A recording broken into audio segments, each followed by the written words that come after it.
Pushkin. Captain Kirk Douglas is the longtime guitarist for The Roots and someone I've always considered to be their secret weapon. Kirk started playing with The Roots in 2003 just as their guitar-driven hit song, The Seed, was taking off. Over 21 years, he's seen the group evolve from a touring act to anchored around The Tonight Show with Jimmy Fallon to having their own successful festival in Philly. All the while continuing, for the most part at least, to record albums for themselves and for others. Between the band's many commitments, and there are many, Kirk has also found time to record a solo project under the name 100 Watt Heart. His most recent offering, New Unknown, was recorded in the basement of his childhood home on Long Island, where he first fell in love with the music of Van Halen, Hendrix, Sly and the Family Stone, and so many others we discuss in this episode. On today's Broken Record, I talk with Captain Kirk from The Roots Green Room in 30 Rock about the seductive pull he felt as a little kid seeing electric guitars on the cover of an old Kiss album.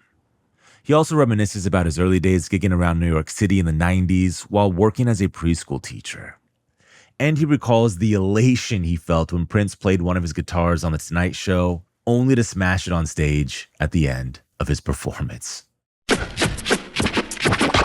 This is Broken Record. Liner notes for the digital age. I'm Justin Richmond. Just a quick note here. You can listen to all of the music mentioned in this episode on our playlist, which you can find a link to in the show notes.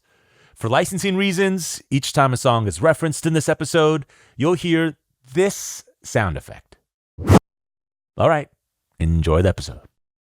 Here's my conversation with Captain Kirk Douglas of The Roots. This is the third place we were set to do this. This is amazing. I'm glad it worked out. As am I. I'm so grateful to you for engineering this as well. I'm impressed with myself, I have to say. Just because, there was a time when I was learning Ableton, and it took a while for me to learn how to do it, and I was sort of forced to learn how to develop my skills with self-recording because of the pandemic, because when doing things for The Tonight Show, we all had to do it from home. Right. I was dabbling with it, self-recording at the time, and then once we went to lockdown, it was like, okay, you're on, you have to figure this out. And, not just recording, but just how to send files, right, how to sync files up, how to match video with audio. And it wound up enabling me to, develop a little new skill set and then be able to record myself, send things in for The Tonight Show. And then when I had some extra time to record my own music too. So right. And then when I'm not recording, then I go into life and I kind of forget that I'm able to do this. So moments like these when you're like, I don't have an engineer, 3 years ago, I'd be like, guess we're just not doing this anymore. We'll be talking to each other, no microphones. Yeah. Which would probably be nice too. But my iPhone's good, right? Yeah. So yeah, it's always cool to learn a new thing. Absolutely. So even in your musical life, you weren't necessarily recording at home to Pro Tools or Ableton or doing home recordings in that way? Previously, no, because, let's set the stage, So we are at 30 Rockville Center, and we are in the rehearsal room / recording room / dressing room for The Roots. This room serves many purposes. But pre-recorded music that you hear on The Tonight Show is birthed here in this room. A lot of recordings that wind up on Roots albums from How We Got Over forward were recorded. A lot of that stuff's recorded in this room. Wise Up Ghost with Elvis Costello. A lot of that stuff was recorded in this room. A lot of the collaborations that take place with The Roots and fellow artists, the rehearsals for such collaborations take place in this room. So Chick Corea has, been in this seat. Herbie Hancock has been in the seat that you're sitting in. Wow. Steven Tyler. Oh my goodness. George Benson, Steve Lukather. Oh man. What's so fun about moments like that is this room is so small, and a lot of legends have been in this room. Yeah. That's always fun. When you guys got the Tonight Show gig, when you guys started working with Fallon, was this your room, or did you have this initially? Yeah, this has been our room since we did Late Night with Jimmy Fallon. Okay. And so for 15 years, essentially. Wow.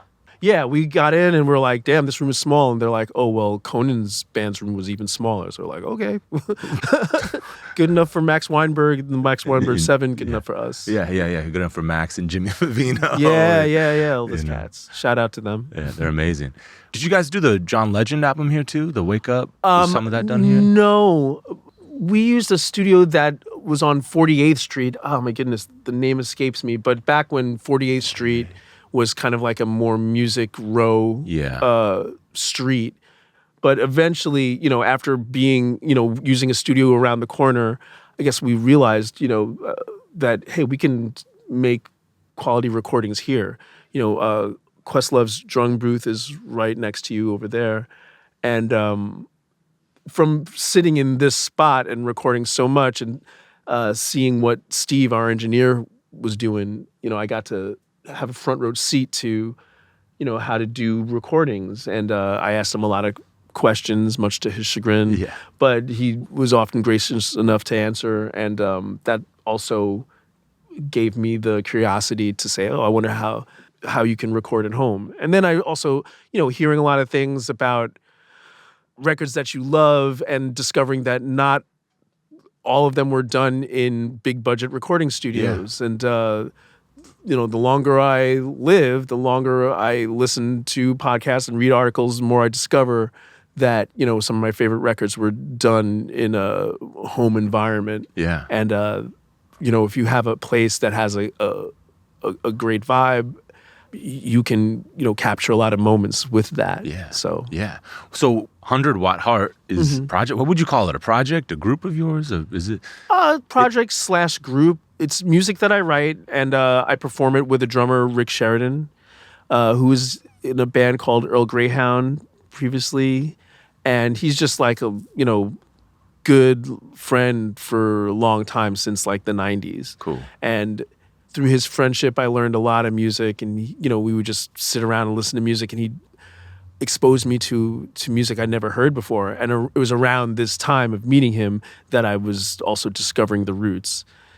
And I also, during that time, I held the Roots in the same regard that I held so many groups that, are part of the fabric of music that we know and love. Yeah. Earth, Wind & Fire's, the Funkadelics, just the classic soul groups, the Jackson 5, Stevie Wonder. Like, I had literal mixtapes, that would have, the Roots on it, that would have Stevie on it, that would have Marvin Gaye on it. Wow. Like, I don't know, I just saw them in the same echelon. Had you seen them live at that point? Yeah.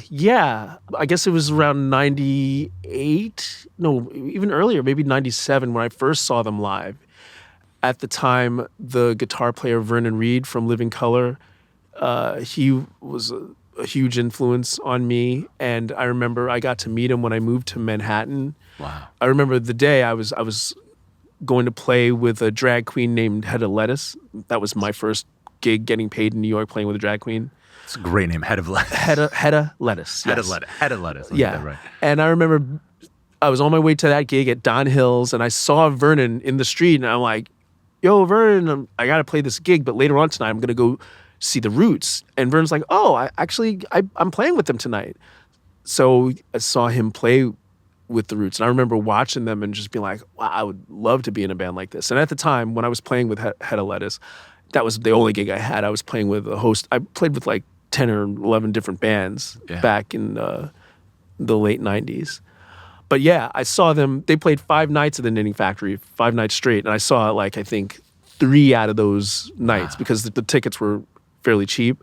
At the time, I was a preschool teacher, but I could afford to see the Roots. It was cool to like see that up close. And I remember thinking like, I would love to be in a band like this. Yeah. It's interesting that Vernon was playing with them at that time. And he must have just been sitting in because they didn't really have a guitarist. Yeah, he was just sitting in with them. He was not a permanent member at all. How did Vernon sound with them?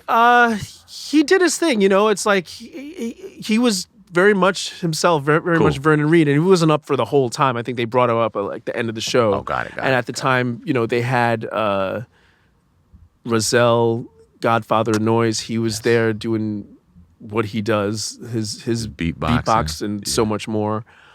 they had started doing, I guess, their jam sessions at Black Lily, and I guess they were also doing Wetlands. But I somehow didn't see them at Wetlands. So there was always an element of, they weren't a jam band, but they were a band that jammed with people. So I guess essentially they were. Yeah. Some of the best jams I've seen, by the way, and I've seen some great groups who can jam, but some of the best jams I've seen is you with the Roots. Yeah. Well, when the Roots just started doing Late Night with Jimmy Fallon, there was a lot of talk, I guess, about, really they're going to be on, are they getting soft? Are they selling out? And I guess our response to that was by having a weekly jam session at the Highline, which I believe is no longer there. And, people from Tom Morello would come and jam with us. Vernon definitely came and jammed with us and sat in.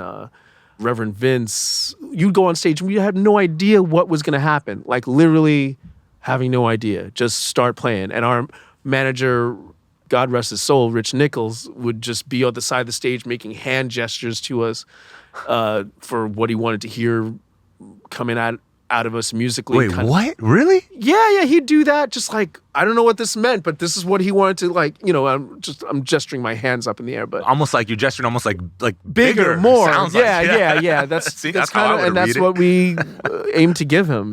Rich has always loomed heavily as a father figure to Amir and Tariq, and then further down the line to the rest of us in the band. And he's sort of, everybody that you see on that stage was sort of curated by Rich Nichols. He's sort of the mastermind that brought Amir and Tariq, Questlove and Black Thought, brought them together and said, you guys have something, and cultivated that, nurtured that alongside with them. Yeah. He was sort of like the unseen sort of producer behind so many of the Roots, all of the Roots albums, really. Partially why I think it's, been taken such a long time to come up with the next Roots album, because it would be the first one without Rich Nichols.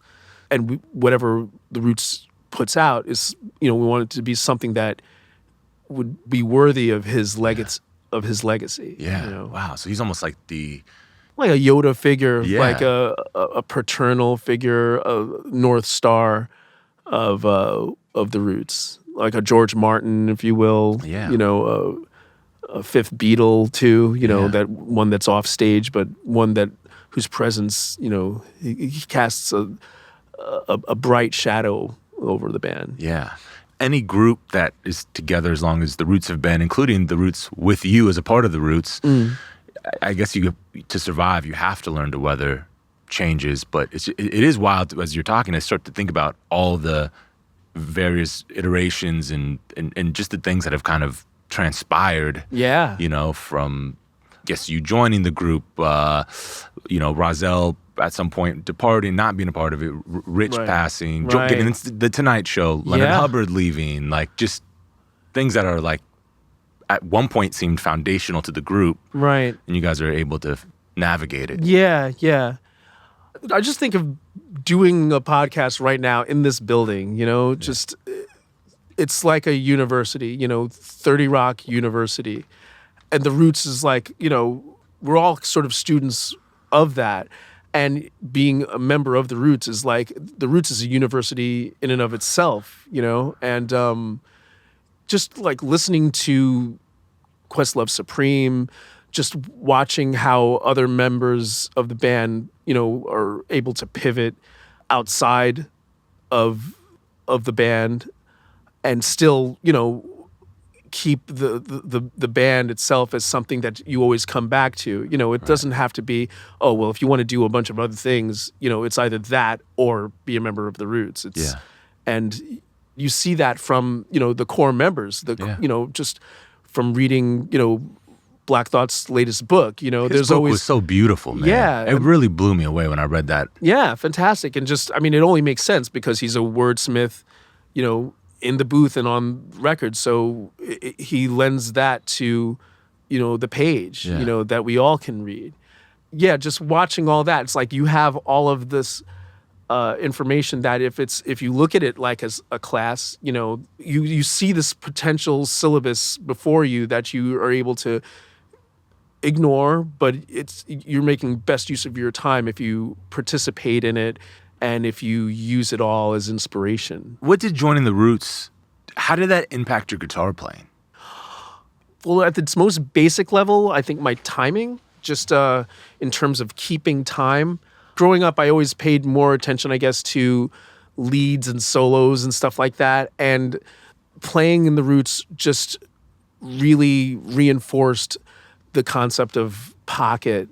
And there's, no better drummer to develop that with on a stage in front of like a large group of people and in a recording situation than Questlove. Yeah. Because he spent so much of his formative years with a metronome, with classic records, with breakbeats, hours and hours, like the proverbial, 10,000 hours. Yeah. Like he logged them and then some. And also when that was not happening, he spoke about it, so he'd call me out like, yo, pull back, like, and then, you listen to the other players and you see how they're playing and you're like, oh, I want to meld with everybody and to bring awareness to if you're not doing that. Is there anyone you could look to sort of feel like, okay, maybe if I just do something like this, or if I approach it like the way this person did, was there any? Well, the guitar players in James Brown's group, Great. Catfish. Bootsy Collins' brother. Yeah, Bootsy himself, R.I.P. because he played a lot of guitar on all the Funkadelic records, but like a lot of the P-Funk stuff. I hear that he did a lot more, like, well, even just him playing drums on Flashlight. Yeah. Oh, yeah. What? I was like, yeah, it's crazy. Just stuff like that. Yeah. But yeah, and then the concepts of everything being on the one with P-Funk and just that unity of everything. Yeah. Coming down on the one. Absolutely. The Michael Jackson records, the players like Steve Lukather, like what he does on like Human Nature. Yeah. Stuff that like really makes the song. Yeah. Andy Summers, on Every Breath You Take. These are guitar players that like play these like iconic parts that they just weave themselves in the song and become somewhat of a glue in music. And that's a really interesting point. Like, obviously like in Van Halen, Eddie's driving things. Yeah. But in Andy Summers has equally iconic guitar parts, in my view. Oh, but most definitely. I never thought about it, but it's really like serving the song. Yeah, that's at the end of the day, it's all about serving the song, serving the music. That's everybody, should have that mindset. Yeah. When everybody has that mindset, the music elevates. Guitar players notoriously sometimes don't have that mindset. Yeah. I mean, and there's a time and place, I guess, for everything. There's times to step out, of course, and to shine, of course. But, with the Roots, it's like everybody like trying to create something that's greater than the sum of its parts. Yeah. And the Roots sort of like reinforced that concept. Like watching P-Funk, like we'd be on the tour bus, like watching James Brown videos, watching Marvin and Montreux, like, and just like checking out what the band is doing and gaining inspiration from that. Wow. After a quick break, we'll be back with more of my conversation with Captain Kirk. We're back with more from Captain Kirk Douglas. When did you pick up the guitar and who were you starting to listen to and how did it all evolve? Oh, good. Well, I mean, all right, I have Jamaican parents, okay? So I'll start with that. And their music was very prevalent in our household. And my dad was a record collector, an avid record collector. He was an audiophile. Wow.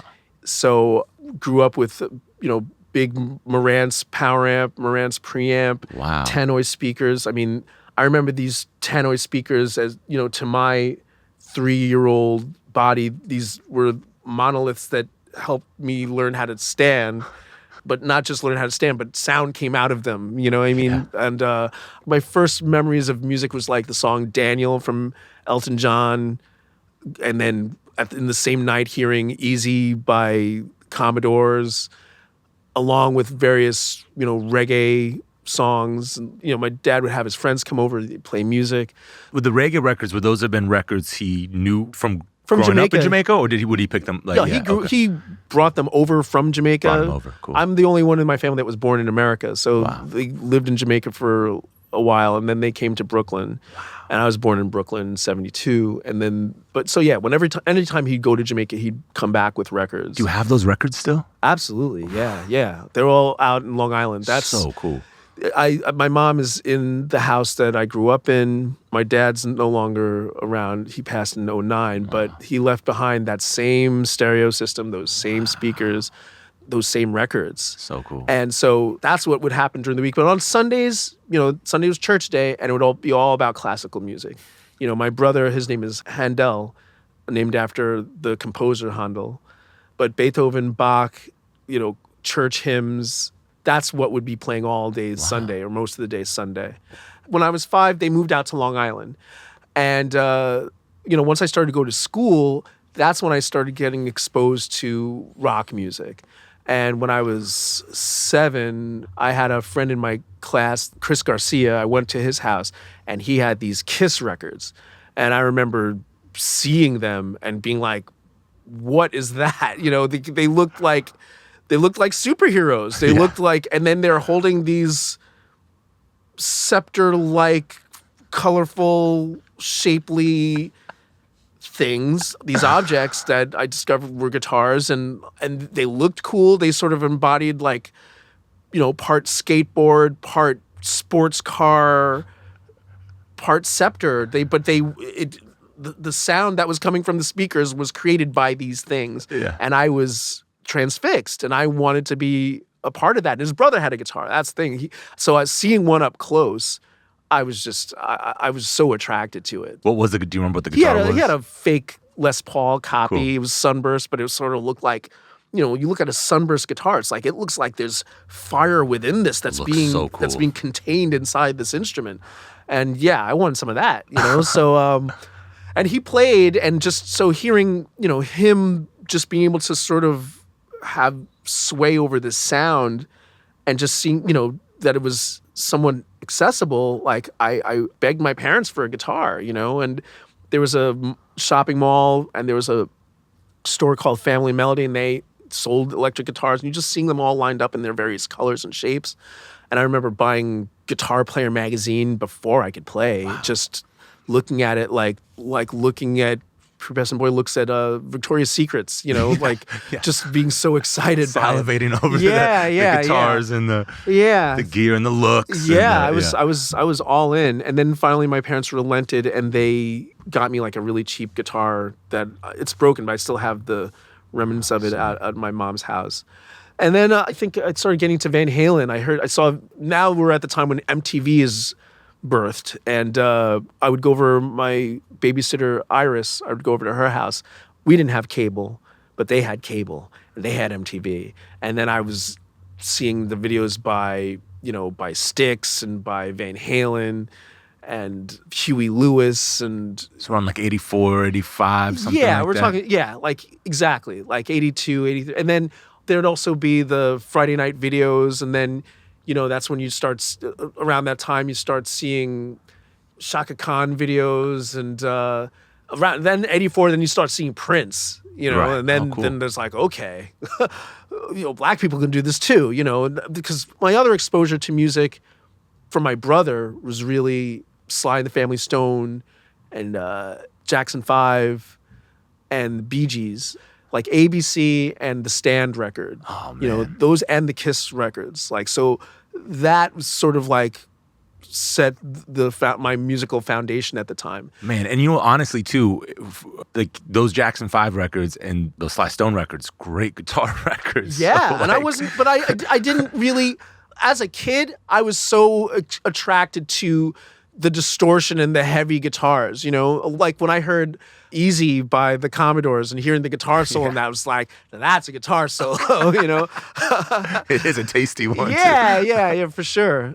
And then as I got a little bit older, living on Long Island, hair metal started to be a big thing. There's a movie called Heavy Metal Parking Lot. Yeah. Have you seen that? Yeah. Was that going on in Long Island? That was so going on in Long Island. Oh, man. I went to high school with like 1,200 kids, like a graduating class huge. of 1,200. Jesus. That's just the graduating class. And there was like maybe 10 black kids in all of that. And I was into the music I was into. And so I I kind of didn't feel very much accepted by a lot of the black kids. And also didn't feel accepted by a lot of the white kids. When I say not accepted, like, it wasn't like anybody like turned me away. Yeah. But I just felt on the periphery, a sense of otherness. But it was nothing that ever bothered me. But I definitely found my crew with the musicians, and just, like, I remember bonding over, bands like, Motley Crue at the time, or Queensryche and stuff like that. So you were hanging with the heavy metal parking lot kids. I was basically. hanging with the heavy, and we had a band, Overdrive, and actually the dude from this band, his name was John Hampson. He looked like he should be on the Headbangers Ball. This kid, him, Keith Salamito, Paul Doxey, Mark Yotis, Chris Yotis. Shout out to all these cats, and I joined their band, and everything, and like if you looked at a picture of us, I'd probably be like, wow, one of these things does not look like the other, So I remember we did a Battle of the Bands when I was 14, and I remember we lost, and I remember going home afterwards and looking in the mirror at myself, and I had like spandex on, and I had like ripped jeans, and I had like the mesh shirt on, and I had my glasses and my short little afro. I remember looking myself in the mirror and be like, I just don't know if this is the right look or if this is the right thing for me. As much as I dig this music and everything, I just remember looking at myself and be like, come on, Little crisis of identity. Yeah. And which is, I guess, the right age, Yeah. But I remember turning 15, and that's when I got heavily into Motown, like just getting into, and that's when I started really noticing guitar and its presence in old soul music, and in, like, the intro to My Girl and stuff like that. And be like, that's a guitar, and I can play these things, and I don't need a loud overdriven amp to do so. And these are amazing songs, and this is a great vibe, and I don't need a particular look to participate with it. And also, it was around this time that I started getting into Hendrix. I remember Guitar World came out with an all Hendrix issue, and I remember my first Hendrix record was Live at Winterland. It was just released on CD.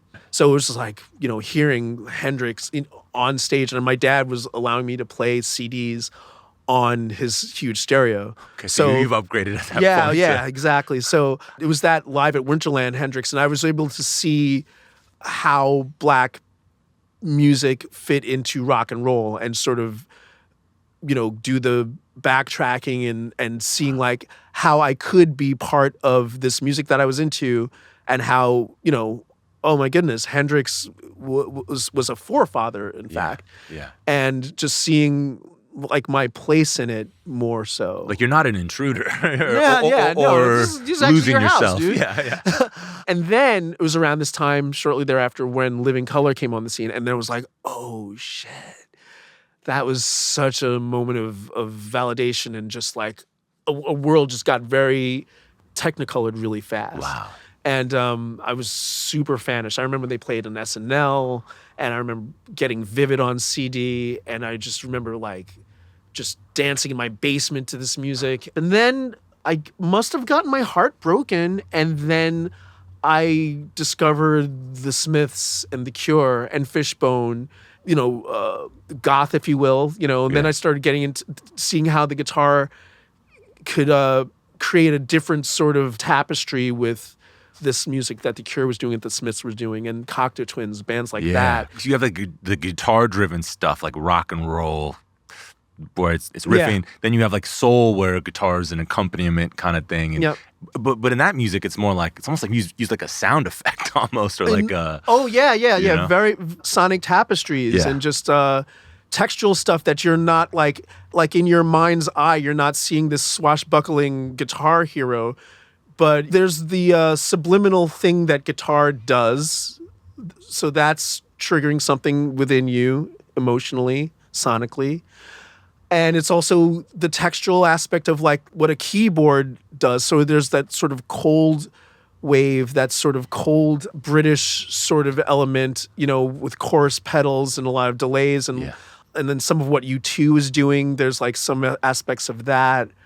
So those teen years, it was just like such a time of discovery as what the guitar could do in music, and the way it could be percussive, the way it could be melodic, the way it could be textural, the way it could be noise and attitude, just seeing like it does not have to be one thing, and you don't have to be one thing, and you, through use of touch and amp settings and effects and note selection and rhythmic choices, you can be all of these things. And just so as I was growing as a teen, it was just pulling me into this forest of sound and falling in love and just feeling very romantic and being into music that spoke to that side of life, of being a misanthrope, and also, noticing my blackness and also becoming more aware of not fitting in, which does not have to be something that's recognized, racially, that's universal sort of existential, moment that people go through. And I felt it in my own way. And I was blessed to be able to be playing music at the time. Then I started going out, and I'd start going to like Soul Kitchen. Back in the day, there was this club, Soul Kitchen, where they would start playing, they would play mandrill, they'd play P-Funk, they'd play Silvers. Like, it was just... Dude, Fence Walk Up by Mandrill. Yeah, first time I heard that blew my mind. Blew my mind. And just hearing how funk and how rock was fusing. And I'm discovering 70s electric band Miles. Yeah. And I'm meeting people that are into that. And you're jamming and you're playing in front of people. It's just like New York at the time, in the mid to late 90s, it was a beautiful time. But it does seem like a special time. I mean, all these eras were sort of seem to be colliding. Yeah. And some of that stuff's gone now, I mean, I can't quite tell because, the other night I went out to see a band, and at my age now, like, I have kids, with age comes wisdom, and I'm not able to be out mad late as I was every night in my 20s, So it's just like, and when I went out, it's just like, I was in the Lower East Side, and it was like, there's mad people out, and just like, there were bands playing, and it's just like, you just got to know where to go. I wasn't there for the 60s. Those that were there for that time, they're probably like, y'all missed out. Yeah, right. So maybe so much of it has to do with the hormones coursing through your body at a particular age and being at that place at the time. Yeah. And if you're hearing music you love, if you're getting laid, it's a beautiful time in New York City. If you can afford to eat, if you can afford to be here, you're chilling. That's it may be that. Yeah, it is that simple. Yeah, okay. It could be that simple. So anyhow, I was working as a preschool teacher during the day. Yeah, how did you get that gig? And where were you teaching? And what? You say that like, who are these kids? Can we find them? Funny you should ask. You can find them. But right before I left Long Island, I used to work with the developmentally disabled. I used to work with autistic children, and I was a direct care counselor. How did you get involved in that? That's beautiful. Well, man. I remember working at the mall while I was going to Suffolk Community College, and I remember somebody came in with a group of people they were developmentally disabled, and there was autism. I saw kids with Down syndrome, and they came into my job. I remember selling soap to people and, questioning about what I'm doing for a living. What I really want to do with my life. And I remember them coming in, and I remember feeling a little uncomfortable when they came in. Mm. And I remember asking the person that was there with them, who was sort of like leading them around and everything, like where they were from. And so, I'm from this place Maryhaven, and we're on what's called community exposure, and then trying to make sure that nobody touches anything. And then they could only stay for so long, and then they left. But I remember that feeling stuck with me, like, why did I feel uncomfortable about that? And then I'm like, well, what am I doing? Like, I'm selling soap, I'm in retail, like. And I don't know, I just had this sense that, like, I want to make money, but I want to, like, is there a way I can make money and help people? Yeah. And I just switched jobs, and I wanted to do something that was like felt more serving humanity. Yeah. So I did that for like a couple years, and it was great. And playing guitar for that population was so gratifying. Yeah. But so when I moved to Manhattan, I was trying to get a job doing something similar, and I needed a degree to do that. And so it was like, I need to like do some more school. And I was also at the time discovering playing music at night. So I was, trying to like figure it out. Like, am I going to go back to school? I'm going to do that. And then I had a friend that worked as an assistant teacher at a preschool, and their preschool was looking for assistant teachers. And so I worked there for a year or two. And then I taught at Greenwich House Preschool for maybe 6 years. I taught at Greenwich House Preschool. And not many, but I can say there's like 3 or 4 students, or my former students, I've seen within the past 5 years, like randomly. Like I was trying to get my Apple computer fixed, and he's like, "Are you Kirk?" I was like, "Yeah." He's like, "You changed my diaper." I'm like, "What?" Hopefully it's like 20 years ago, right? But yeah, and he was like, yeah. And then I had him come down to the Tonight Show. He brought his mom. You had like a little reunion. He's having a kid. So yeah, I definitely have been able to see the circle of life happen before my eyes. It's incredible, man. Yeah. It's crazy. And gigging at night. I mean, I would gig at night playing. There's a band called The Velt that they were known as The Velt back then, known as Apollo Heights at some point, but now they're back to being the Velt. They're still playing out. That was one of the bands I played with. I played with Greg Tate's Burnt Sugar.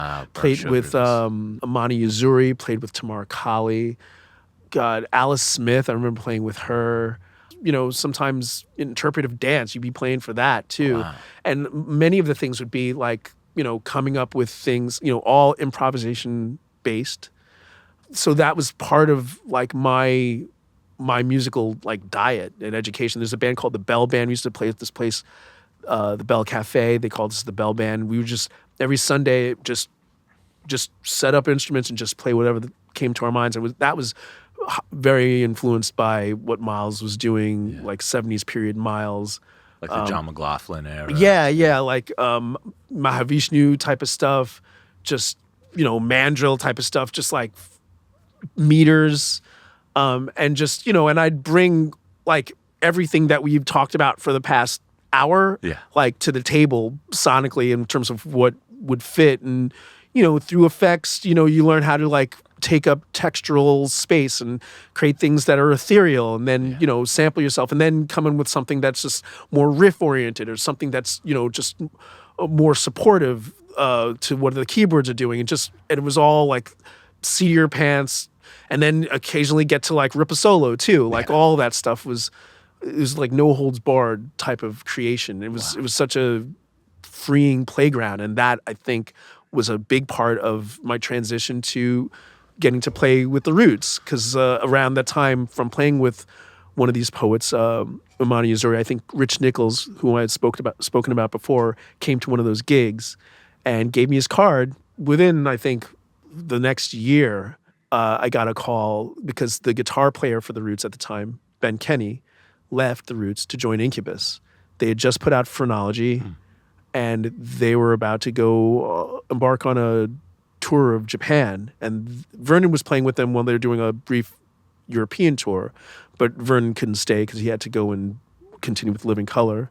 And but they needed somebody more permanent. And that's a very guitar-driven record, Phrenology. Yeah, absolutely. And I auditioned with some other people, and I got the gig, and I had to give my 2 weeks notice to the preschool. Wow. You're still with the preschool? I was still with the preschool up until I joined the Roots, yeah. After this last break, we'll be back with the rest of my conversation with Captain Kirk Douglas. We're back with Captain Kirk. So when you join for that, are you joining under the guise of just for that tour? Like, is that the understanding? Kind of. Put it this way, I did the first show with the Roots, and I had my ticket stubs from the Ninny Factory. I had them to sign it because I didn't know if it was just going to be on that tour or what. And then after the Japanese tour, then I got itinerary with more dates on it. And I was like, oh, okay, I guess I might be sticking around. But had you toured by that point, like internationally? One of the many gigs that I played before playing with the Roots was with a guy named T.M. Stevens, who is a bass player who played with John McLaughlin. He was the bass player that played with Steve Vai during some time. Right. He played with Miles for a brief period. He played with the Pretenders. Wow. Remember, like, there's that Pretenders album, Get Close. There's a black dude that's playing on bass for that. I didn't know. T.M. Stevens. He was in that band with Bernie Worrell. Interestingly enough, the Pretenders. I didn't know the Pretenders had a record with Bernie. Yeah, he was in the. I gotta go check that out. That's crazy. So I played with him, and that with T.M. Stevens, that was sort of like a black rock, Living Color type of situation. Cool. Very funk influenced, but also pretty metallic. I played internationally with TM. We went to Germany once, and we went to Japan once. Yeah. But going to Japan with the Roots was definitely different. A little it was different, definitely right? On a grander scale. And the Roots must have been, they must have been pretty big in Japan at that time, right? Yeah, I mean, well, this is just when The Seed came out, and they had on their hands, like, a hit. Yeah. So I got to see them witness that alongside with them, on stage with them. It's like, whoa, we have a hit now. It's like, before I joined the band, they opened for the Beastie Boys. That was like a big tour that they had done. And shortly after I joined, they did some opening dates with Dave Matthews Band. Got it. Yeah. And that was like when I saw like a really big audience for the first time. I remember, and it was the first time I ever saw top shelf catering. Like, any opportunity to do anything with the Dave Matthews Band, I mean, even I'll roadie it, just if I have access to that catering. And then I remember seeing Dave Matthews in the parking lot. He's like, hey, would you want to come up and play All Along the Watchtower with us tonight? And I'm like, with you? And he's like, yeah, just come up at the end. And he invited me to do that. And it was insane. It was just like playing with them was just like being in the eye of the storm, and just like you're looking at the crowd, and just like it was a great crowd, that was there for us when we were opening. Yeah. But it definitely looked different like when you're on stage with the Dave Matthews Band and looking at his fans. Their crowd, yeah. like completely on whatever you're doing. And it was such an experience, man. At that point, then it started to feel like, wow, I think I'm part of the Roots now, you know?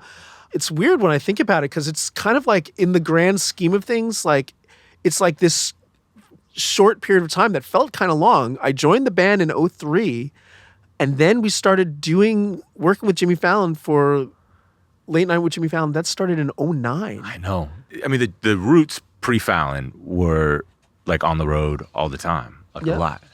At that time. Like 250 dates a year. How was it transitioning from you're gigging here at night, you're doing preschool during the day, to you're on the road 250 days a year? That was a big adjustment, because I joined the band just after I got married. Wow. I got married with the thought that, well, you know what? I've been playing music a while now. Of course, I just turned 30. I feel like it's safe to say that I'm not going to start traveling the world or anything. And I feel like I've had just, all the experiences I need to have in my life. And I feel like now is a good time to settle down and get married. This is perfect. And then I joined the Roots, and now you're about to start touring the world, Wow. So but looking back, I'm so happy that it played out that way, because I feel like, I had a sort of a grounding that would make me being out on the road like that at that age just kind of messy, you know? And I feel like just the groundedness from being together with someone, and it just allowed me to just focus more on the situation at hand, the work, and playing the music and doing the work. And, it was fun. It was exciting. But it was like a lot of time away. Yeah. But it also was a situation where I felt like every time we'd get back together, there'd be like a rejuvenation of our romance, Yeah. And then when we started having children, that was definitely challenging. Our son was born in 2005. And so for the first 4 years of his life, I was on the road heavy. And that was definitely challenging for my wife, and definitely challenging for me to be away while all that was happening. Yeah. But when it came into play that we were going to start working with Jimmy for Late Night, that was such a game changer in terms of just coming home every night for dinner, sleeping in the same bed every night. And you really notice it when, you got this gig, and different bands come through all the time to play on The Tonight Show. And the first questions that they would ask us was questions about what's it like to just be in one place and not have to travel so much. Yeah. And then we really got the sense of, oh wow, we're really lucky to be in this situation right now. Yeah. But then shortly, within a couple of years, what wound up happening is any moment that we weren't doing the show, we'd be out on the road. Yeah. So then you'd find yourself with like kind of two jobs. It's really been a blessing, and so many bands also that I've discovered from this job, bands I've never heard of that, because, as you get older and as you are a parent, if you're not actively trying to stay in the loop, Yeah. life slowly ushers you out of the loop. And Who are some of the bands you've discovered through? I mean, bands like Tame Impala, I mean, it's like doing this show. It's like the first time, there's going to be somebody on the show whose name's Ed Sheeran. Okay. You don't know who this is. And you're seeing them on stage for the first time. And it's in this room, but it's also like happening on the world stage, you know? Also, Unknown Mortal Orchestra. I love that group. band. Yeah. And that's the first time I ever saw them. First time, Gary Clark Jr. sat in with us. You know what I mean? Like, man. I never heard of him. How was it playing with him? It was insane. It was insane. Just like watching it like close up and again, like seeing, people that are like legends in their first TV involvement, So seeing him, he was like kind of nervous, but ripping, you know, and the fun part is just seeing it all up close, seeing it like not on YouTube, not on your phone, but right in front of you. Like it's been amazing. How was the Prince stuff, man? Prince, that was a funny story about Prince smashing your guitar. Yeah, what a day that was. I remember I think I saw Unknown Mortal Orchestra the night before he came, because I remember like being backstage meeting Ruben Wilson and saying, I wouldn't mind hearing Prince do a cover of So Good at Being in Trouble. I remember saying that. He's like, actually, Prince is going to come to the show tomorrow. Little did I know. So I'm home. I get a call that says Prince came to play at Fallon. He's playing with his group, Third Eye Girl. I think that's what they were called. Yeah. His all-girl band. Prince made it to the rehearsal, but his guitar did not. And he needed a guitar to borrow. And so, they asked if it was cool if he borrowed one of mine. So I have my guitars here, and probably in this very spot this is a kind of a near replica of the guitar, but it had a purple strap on it when he came in. And I guess he came in, saw that guitar, saw the purple strap, and be like, I want to play that one. He played it for rehearsal, and I got pictures sent to my phone of Prince playing my guitar, which I was over the moon about. Ridiculous. So he does the rehearsal. His guitar shows up. Does the rest of the rehearsal with his guitar. It comes showtime, and right before we start the whole show, the music booker at the time comes to me and says, Prince wants to buy your guitar and use it for the show. And I'm like, oh, wow. Prince can use my guitar for the show, but he can't buy it. Did you feel weird saying no? A little bit. I mean, I said he could play the guitar, but feel weird saying no, because it's my guitar. I want that guitar. It's not for sale. So it would be weird, no, I didn't feel weird about it. No, not conflicted at all. So anyhow, so he, so my guitar leaves my post where I'm standing on stage, and then it comes back to me. And so I'm like, I guess he didn't want to use it. No harm, no foul. He does two songs. He does the first song with his guitar. He had this Vox electric guitar. He does the first song. And then right after this song, he comes up to me. He's like, yo, let me see that other guitar. And I'm like, sure. So I give him the guitar. He does Bambi, Prince song Bambi, fucking shreds, he crazy, destroys it. yeah. Yeah. And at the end, I'm thinking he's about to play behind his head, but he lifts it up, but he doesn't put it behind his head. He lifts it up and he tosses it. And it came crashing to the ground.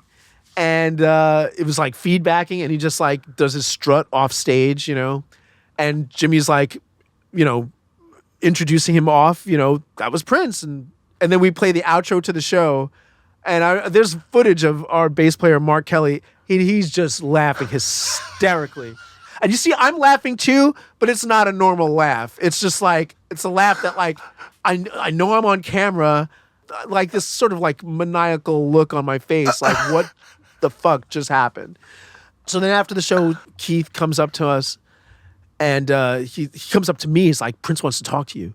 And I'm like, really? Okay. Like, well, I want to talk to Prince, And then I go and he's back listening to the mix of the music, and I can't hear what he's saying because the music's so loud. But I could make out the words like, "I'm sorry, I'll take care of it." Definitely said, "I'll take care of it." But he was talking about what happened with his other guitars, like it was going out of tune or just some excuse. And then the mixing is over. We're walking out of the room. I'm holding the guitar in the two pieces that it's in. It broke on the headstock is where it really broke. And I'm like, all right, well, you broke it. You think you can at least sign it, you know?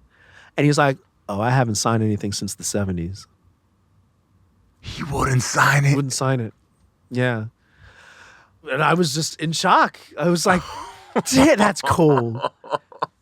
But to his credit, his people called me and they wired a great sum of money to my account. If I had a choice between the signature and the money they wired into my account, I would definitely have taken the money for sure. Okay. My car didn't need servicing. But what's ironic with the whole thing is that guitar that he chose to play is normally not in the building. It's normally like at home. I always keep that at home. It was only in the building because we had rehearsal that night. And I wanted to use the guitar for the show that the rehearsal was for. And the show that the rehearsal was for was at Carnegie Hall, and it was a Prince tribute.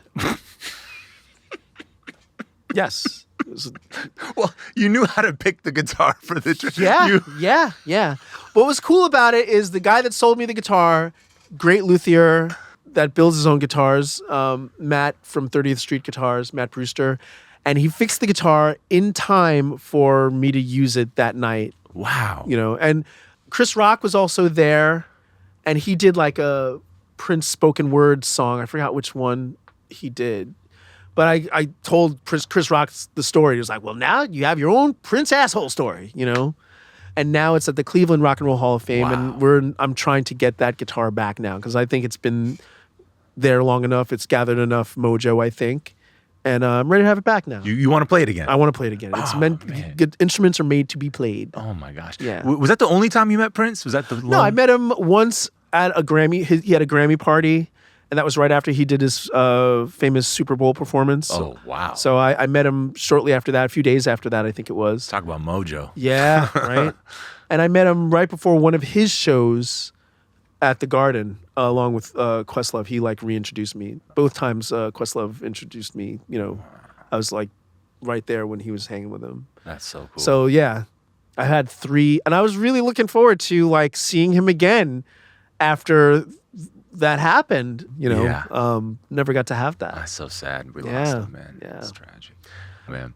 There's a song on the New Unknown, which is the 100 Watt Heart. 100 Watt Heart record, Breath of Fire. I mean, there's a number of great songs, but Breath of Fire, Jesus Christ, man. Thank you, man. That's another moment where I'm like, how did you, I mean, you're just that good at it. I mean, how do you make that sound live and improvised on the, well, it's like, that's a song that it like has, like a lot of the melodies and themes are like kind of curated on that song. Like it's, you know, it's a guitar solo, but it's like it's kind of like a piece, you know? And like throughout time, you know, like there's like the basic melody of the song. And then when it goes off on this tangent, like many days of thinking of that rhythm and like things would come to me and like sometimes I'll sing some of these ideas into a recorder and like try to remember to play that next time, you know? Right. And then there's some of it that's like totally off the cuff, you know? Would you mind playing a couple of just the motifs from that? No, if you just wait a second. Okay, yeah. So,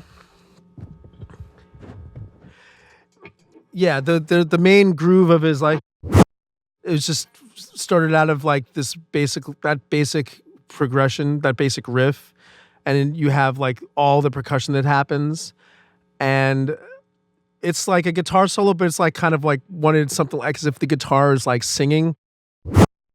Yeah, so it's just like, it's something like you can almost attach your own lyric to whatever the guitar is doing on that thing.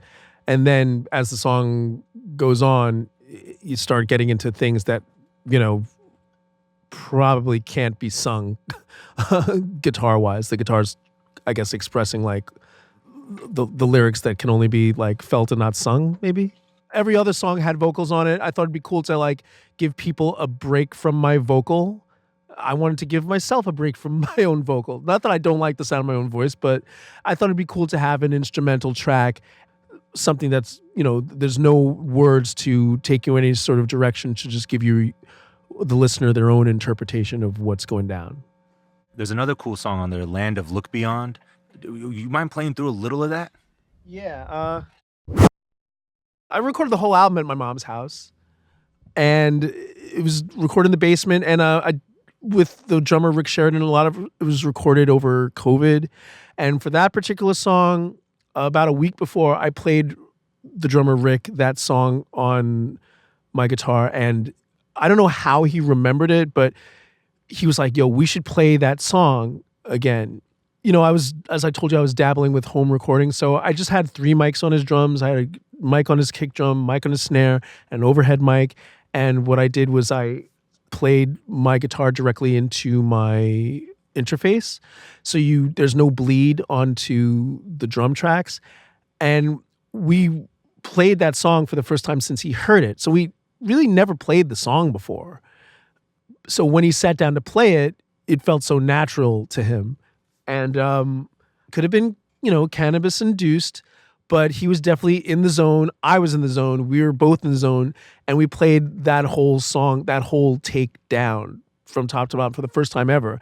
So it's what you hear on the recording is the first time we ever played it. I edited it down because it's probably twice as long as what's on there.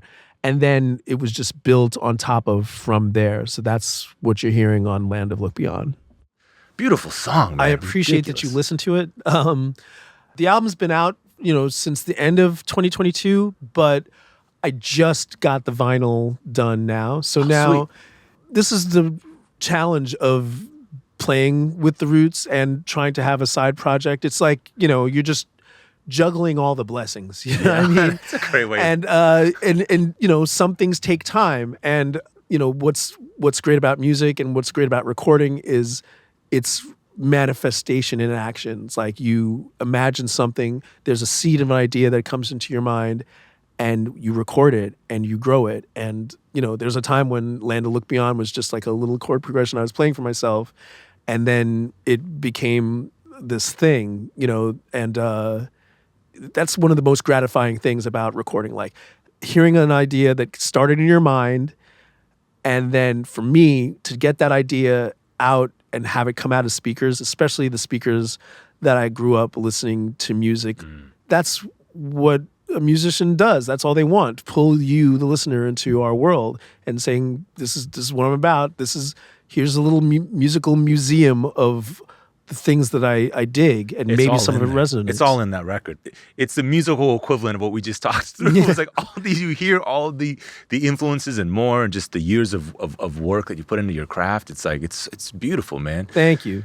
I really appreciate you reaching out to have this conversation. I appreciate all the years of you juggling your blessings for our benefit, man. It's like, yeah, you've given us more enjoyment than we could repay. So thank you. Well, I try to give out what I've been getting. Thanks again to Captain Kirk Douglas for talking through his origin story and for playing songs from his project 100 Watt Heart for us. You can hear it along with our favorite songs from his work with the Roots on a playlist at brokenrecordpodcast.com. You can follow us on Twitter at Broken Record. Broken Record is produced and edited by Leah Rose with marketing help from Eric Sandler and Jordan McMillan. Our engineer is Ben Tolliday. Broken Record is a production of Pushkin Industries. And if you like this show, please remember to share, rate, and review us on your podcast app. Our theme music's by Kenny Beats. I'm Justin Richmond.